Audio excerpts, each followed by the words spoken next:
Deux Chroniques, chapitre 9. La reine de Séba apprit la renommée de Salomon, et elle vint à Jérusalem pour l'éprouver par des énigmes. Elle avait une suite fort nombreuse, et des chameaux portant des aromates, de l'or en grande quantité et des pierres précieuses.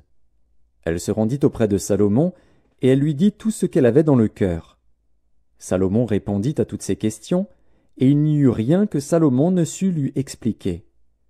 La reine de Séba vit la sagesse de Salomon, et la maison qu'il avait bâtie, et les mets de sa table, et la demeure de ses serviteurs, et les fonctions et les vêtements de ceux qui le servaient, et ses échansons et leurs vêtements, et les degrés par lesquels on montait à la maison de l'Éternel. Hors d'elle-même, elle dit au roi, « C'était donc vrai ce que j'ai appris dans mon pays au sujet de ta position et de ta sagesse.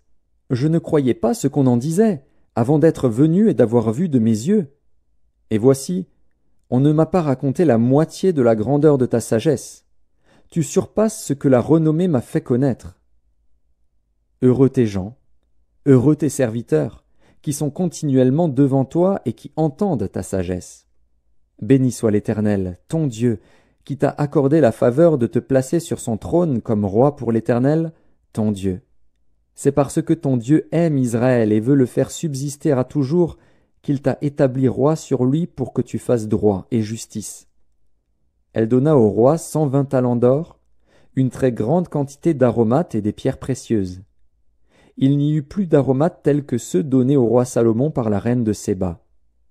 Les serviteurs de Huram et les serviteurs de Salomon, qui apportèrent de l'or d'Ophir, amenèrent aussi du bois de santal et des pierres précieuses.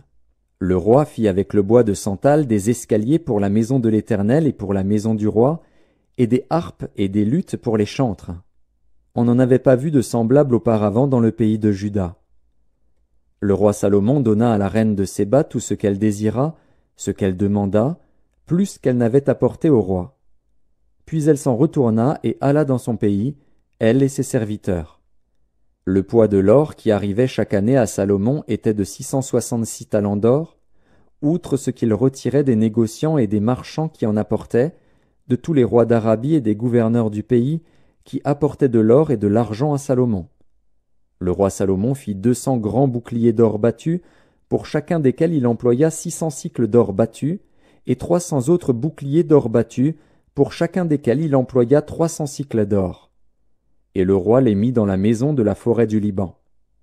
Le roi fit un grand trône d'ivoire, et le couvrit d'or pur. Ce trône avait 6 degrés, et un marchepied d'or attenant au trône. Il y avait des bras de chaque côté du siège. 2 lions étaient près des bras, et 12 lions sur les 6 degrés de part et d'autre. Il ne s'est rien fait de pareil pour aucun royaume. Toutes les coupes du roi Salomon étaient d'or, et toute la vaisselle de la maison de la forêt du Liban était d'or pur. Rien n'était d'argent, on n'en faisait aucun cas du temps de Salomon. Car le roi avait des navires de Tarsis naviguant avec les serviteurs de Huram. Et tous les 3 ans arrivaient les navires de Tarsis, apportant de l'or et de l'argent, de l'ivoire, des singes et des paons. Le roi Salomon fut plus grand que tous les rois de la terre par les richesses et par la sagesse.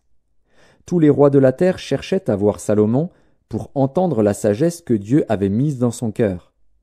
Et chacun d'eux apportait son présent, des objets d'argent et des objets d'or, des vêtements, des armes, des aromates, des chevaux et des mulets, et il en était ainsi chaque année.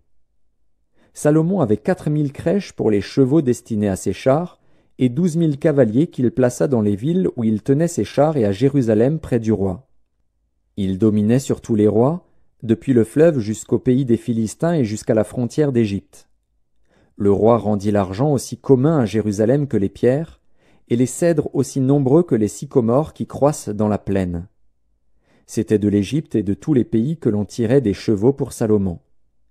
Le reste des actions de Salomon, les premières et les dernières, cela n'est-il pas écrit dans le livre de Nathan, le prophète, dans la prophétie d'Akija de Silo, et dans les révélations de Jéhédo, le prophète sur Jéroboam, fils de Nébat? Salomon régna 40 ans à Jérusalem sur tout Israël. Puis Salomon se coucha avec ses pères, et on l'enterra dans la ville de David, son père. Et Roboam, son fils, régna à sa place.